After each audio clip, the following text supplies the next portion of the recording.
मजाक जब मैं करूंगा तो आपको शक्ल से पता लग जाएगा, बातों से पता लग जाएगा। जब मैं सीरियस मोड में आ रहा हूं तो आप भी सीरियस हो जाइएगा। जब मैं ड्रॉपर में गया था तो मेरी जो तैयारी स्टार्ट हुई थी, कोटा में जनरली बैचेस उस समय, अब तो पहले भी स्टार्ट हो रहे हैं, उस समय जून 22 के आसपास से बैच स्टार्ट हुआ था और सिलेबस खत्म हुआ था फरवरी के फर्स्ट वीक या सेकेंड वीक के आसपास तक सिलेबस खत्म हुआ था। टाइम फ्रेम अप्रोक्सीमेटली आपके पास भी उतना है, हाँ 1-1.5 महीना कम कर देते क्योंकि आपके पास 2 अटेम्प्ट हो गए, हमारे पास सिंगल अटेम्प्ट बेसिकली होता था। Everything will be taught from basics, ये बात सच है।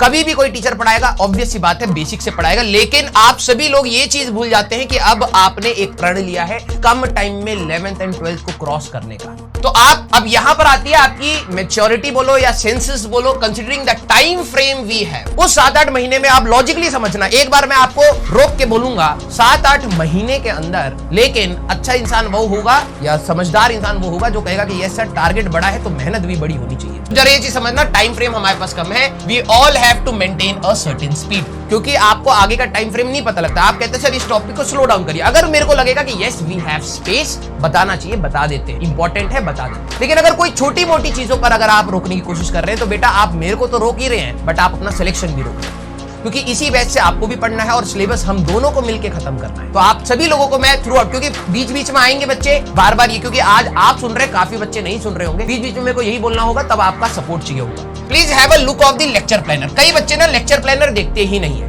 कई बच्चे लेक्चर प्लानर नहीं देखते। सर आराम से कराइए ना, हर वीक अप्रोक्सीमेटली कुछ को 6 मिल रहे हैं। क्या आपको ये नहीं पता कि स्लो डाउन होने के बाद अगर आपका अभी तो हम जनवरी 10 तक का टारगेट ले रहे हैं, 15 को अगर एग्जाम हो गया तो एक बार तो 6 को भी हुआ है जनवरी। क्या आप आखिरी के चैप्टर्स मिस करना चाहेंगे, मॉडर्न फिजिक्स हाथ से गवाना चाहेंगे जिसका वेटेज अच्छा है? उसमें आप ज्यादा मत पढ़िए, आपका काम सिर्फ पढ़ने का है, आप पढ़ते चलिएगा बस। This batch is English batch. कुछ बच्चे वहां पर भी ये चीज लिख रहे थे, पहले भी बताया। So no demand of Hindi और इंग्लिश विल बी एंटरटेन्ड। मैं देखूंगा, आपको बुरा लगे, लगना भी चाहिए क्योंकि आपने ये चीज पढ़ा ही नहीं। Maintain a separate copy. कई बच्चों को वैसे डाउट्स आ रहे हैं जैसे फर्स्ट क्लास के बच्चों को डाउट होते हैं। फर्स्ट क्लास के बच्चे को सर कॉपी में जो लाऊं वो लाइन वाली कॉपी लाऊं या प्लेन कॉपी लाऊं?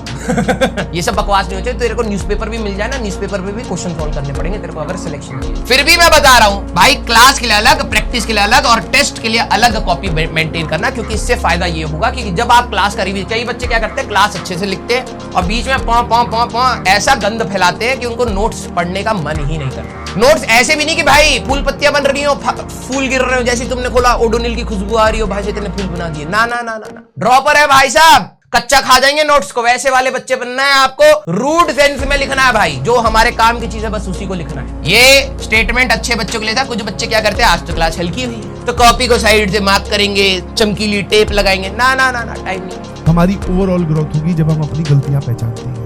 तो हमेशा इंट्रोस्पेक्शन चलता रहना चाहिए कि क्या रिक्वायरमेंट है, मैं क्या कर रहा हूँ, मैं क्या कर रही हूँ, ये हमेशा चलता रहे। हमें अपनी एरर को